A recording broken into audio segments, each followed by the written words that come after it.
บายดีข้าพเจ้าชื่อบุญจันทร์แสงอรุณมาจากกระทรวงป้องกันประเทศว่าถึงความรู้สึกมื้อนี้พี่น้องความรู้สึกมื้อนี้ถือว่ามันบ่ได้ดังใจหรือว่ามันบ่ได้เข้าที่ที่ว่าเฮาตั้งเป้าไว้เพราะว่ามันมีอาการตั้งแต่แรกตั้งแต่เริ่มปล่อยตัวในระยะ 5,000 เมตรเริ่มมีอาการก็เลยว่าประคองตัวเองให้มันจบเส้นชัยก็ว่าสถิติว่าบ่ได้สถิติแม่นบ่ได้เลยสถิติในรายการต่อไปสิลงได้ครับ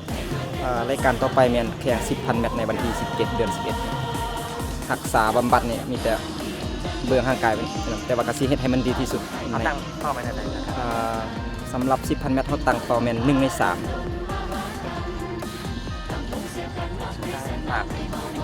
สุดท้ายนี้ขอฝากถึงพ่อแม่พี่น้องอยู่ทางบ้านหรือว่าไอ้น้องกระทรวงป้องกันประเทศเนาะอยากให้มาชมมาเชียร์ไอ้น้องนักกีฬาแล่นลานอยู่ที่สนามกีฬาหลัก16นี้หลายๆเนาะหรือว่าเชียร์ทางโทรทัศน์อะไรเนาะฝากเป็นกำลังใจให้พวกเราเด้อน้ำเทิน2น้ำเทิน2น้ำเทิน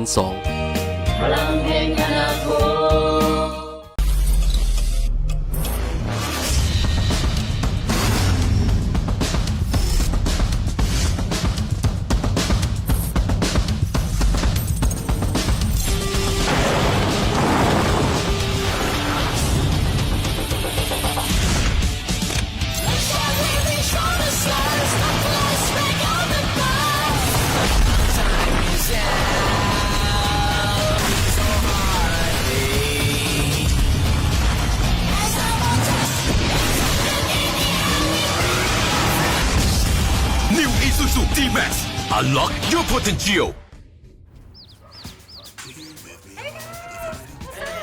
Where's your jersey? Everyone's got their jersey. We gotta go. Use my Swift.